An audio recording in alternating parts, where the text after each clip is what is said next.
Hello philosophers, welcome back to the my channel. कल की class में हमने पढ़ लिया था स्क्वायर ऑफ अपोजिशन। कल हमने स्क्वायर ऑफ अपोजिशन के नाम पढ़े थे और इसके बारे में पढ़ा था। आज हम स्क्वायर ऑफ अपोजिशन के रिलेशनशिप के बारे में बात करेंगे कि ए ई आई ओ जो हमने पढ़े थे उनके बीच क्या रिलेशन होता है, उन्हें किस नाम से जाना जाता है। तो सबसे पहले हमें स्क्वायर ऑफ अपोजिशन के लिए किसकी ज़रूरत पड़ेगी? ऑफकोर्स स्क्वायर की। तो सबसे पहले हम उसे बना लेते हैं।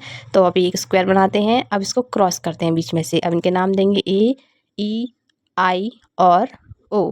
तो कल हमने वैसे इनके पढ़ लिए थे, आज फिर से रिविजन करते हैं। तो लिखते हैं ए ई आई ओ। अब ए ई आई ओ के फिर से नाम देते हैं ऑल एस इज पी, यानी कि ये यूनिवर्सल होता है। और all S is not P, ये भी यूनिवर्सल होता है पर ये नेगेटिव के लिए होता है। अब पढ़ेंगे सम एस इज पी, ये पर्टिकुलर होता है। और सम एस इज नॉट पी, ये भी पर्टिकुलर होता है पर नेगेटिव के लिए होता है। अब इनके सबको याद करना बहुत ज़रूरी है और याद कब कर लेना इनको। और अब इनके आगे हम नामों के साथ साथ इनके रिलेशनशिप के बारे में भी पढ़ेंगे। तो सबको रिलेशनशिप पता होना चाहिए क्योंकि यूजीसी नेट में हर बार इसको पूछा जाता है। तो अब बनाते हैं हम अपना स्क्वायर ऑफ अपोजिशन का रिलेशनशिप के लिए एक बड़ा सा स्क्वायर। तो ये स्क्वायर का पहले छोटा देख लो, तो ये सेम टू सेम वही बनेगा जो हमने पहले बनाया था। और इनके नाम याद रखना बहुत ज़रूरी है। अब बनाएंगे बड़ा वाला। बड़ा वाला इसलिए बना रहे हैं क्योंकि इनके नाम बहुत बड़े हैं, मतलब थोड़ी स्पेलिंग के लिए, इसलिए स्पेस मिल जाए। तो सबसे पहले बड़ा स्क्वायर बना लिया।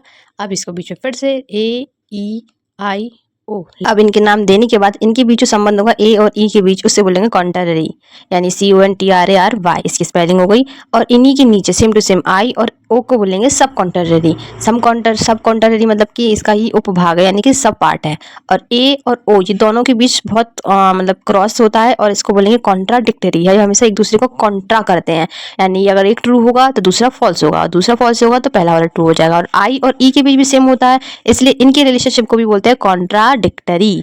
इसमें भी आई अगर फॉल्स हुआ तो ई ट्रू होगा, ई ट्रू होगा तो आई फॉल्स होगा। और ए और आई के बीच में संबंध है, उससे बोलेंगे सब अल्ट्रानेशन। सब अल्ट्रानेशन ये भी उसका उपभाग है। और ई और ओ को भी सेम टू सेम वही नाम देंगे जो आपने दिया था, सब अल्ट्रानेशन। ये दोनों कॉमन है, इनको याद करने में आसानी होगी। और ऊपर और नीचे की वो सब भी कॉन्ट्ररी भी आसानी से याद हो जाएगा। ठीक है, अब इसके आगे हम और भी चीज़ें पढ़ेंगे जिसमें हम सबसे ज़्यादा तो पहले अभी के लिए जो मैंने पढ़ाया है उसे याद करना बहुत ज़रूरी है।